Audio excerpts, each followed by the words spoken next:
First of all, don't let the title fool you. Half-Life Alyx is an amazing game. Trust me, I'd rather be playing this than Doom Eternal. Though Doom Eternal is still really damn good. Because I look to the future. And as stated in my last video, the future is virtual reality. Will it replace regular gaming? It's hard to say. But at some point, it'll be impossible to argue against the fact that VR games are just a far better experience. With that being said, Half-Life Alyx had a lot of things to live up to. I mean, it's the first Half-Life game in 13 years. It's the first large-scale VR project. And it's the first game where you're able to kill a headcrab and dab on it.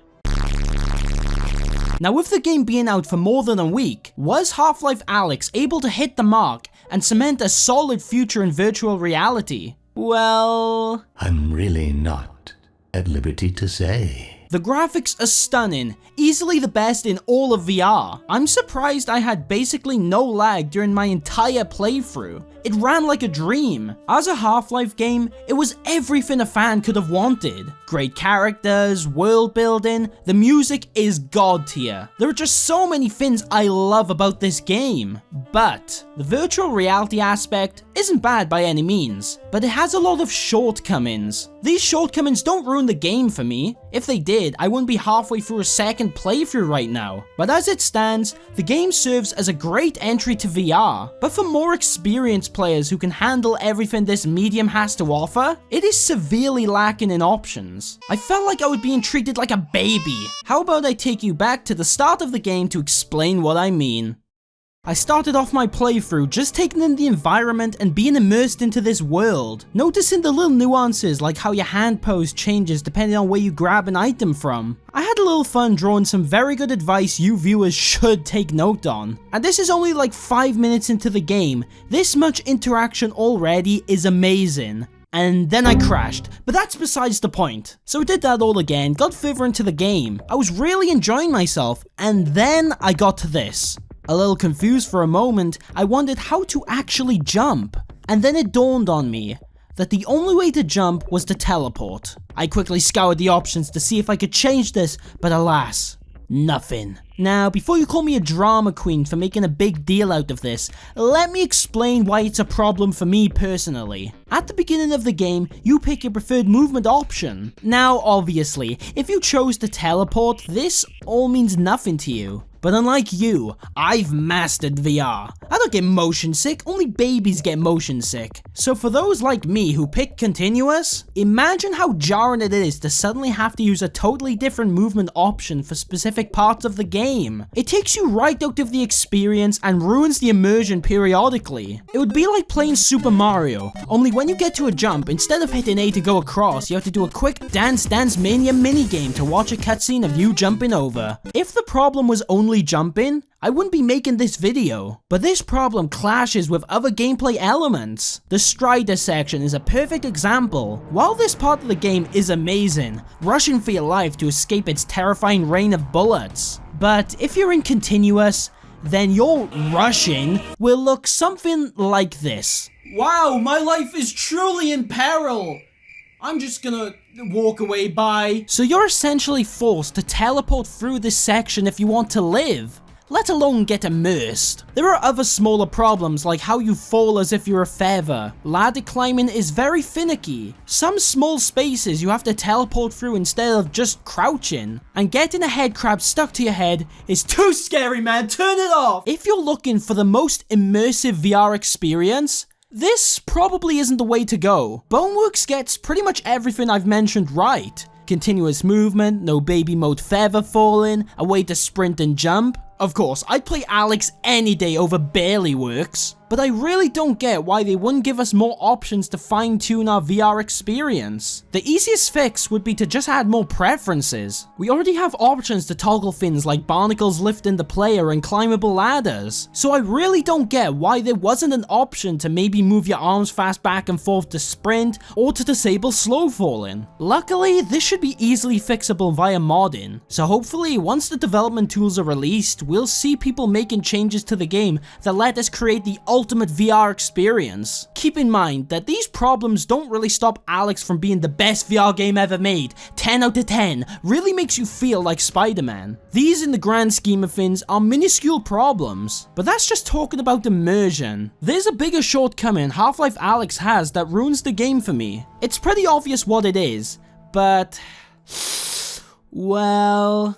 there's no Father Grigory. I mean, what were they thinking? A lack of melee. Half-Life Alyx does a great job with all of its guns. The pistol is standard but effective. The shotgun is stupidly satisfying and is definitely my favorite of the three. And the combine assault rifle can be your best friend against waves of enemies. But god damn it, where's my crowbar? I understand, we're not playing as Gordon Freeman, alright? We're playing as Alyx Vance. But why is melee combat pretty much non-existent in this game? Take Boneworks for example. You could do all kinds of things with melee weapons, or even had some good old fisticuffs like true gentlemen. Enemies, much like the environment, are physical properties, which feels real. It feels nice. It feels good. So, okay, there's no melee weapon in Alyx, alright, fine. But early in the game, I find this pole and think, oh, this should come in handy.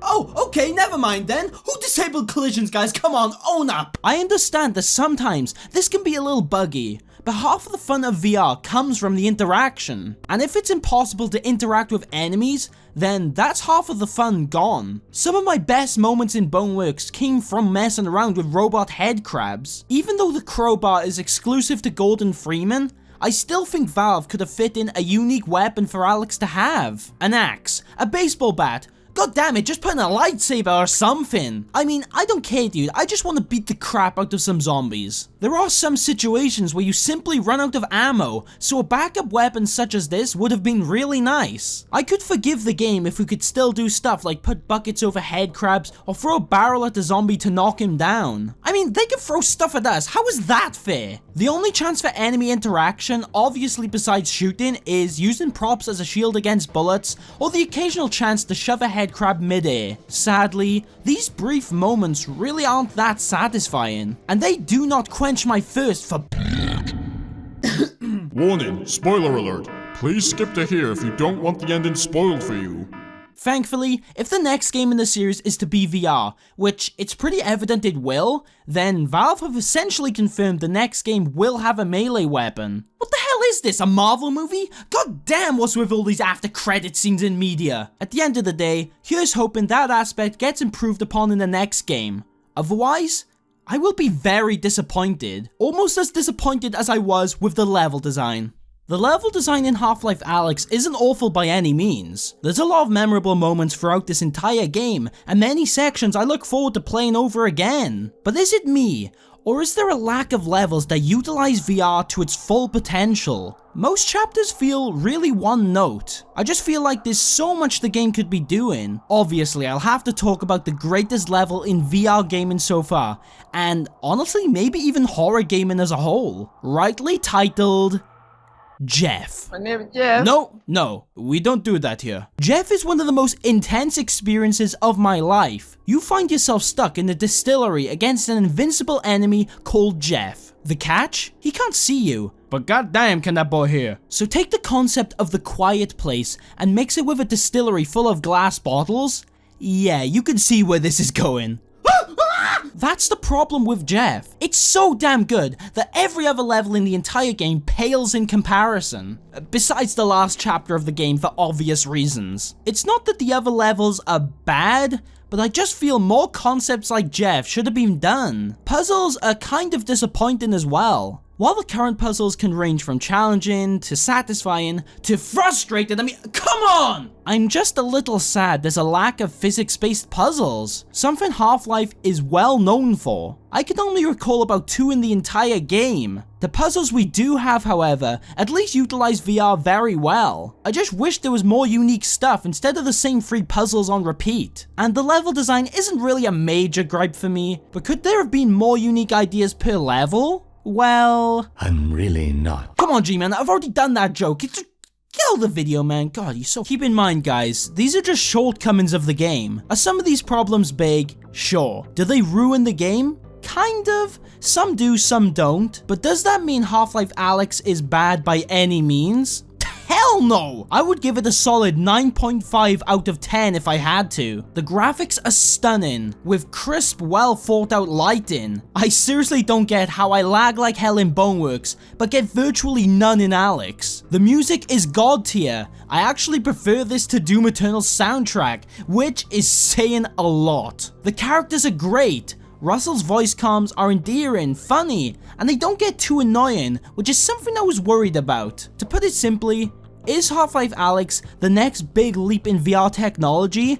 A game so damn good, people just have to buy a VR headset for it? Well, kind of, but it's just not quite there. It's a must-have for VR users, but if you're looking to make the leap, maybe wait for the sequel, because I think whatever Valve cooks up next will blow this one out of the water. In many ways, Alyx is just a tech demo, comparable to Half-Life 1, and this next game, whether it's the elusive Half-Life 3, or something else like Half-Life Barney, we can only dream, boys.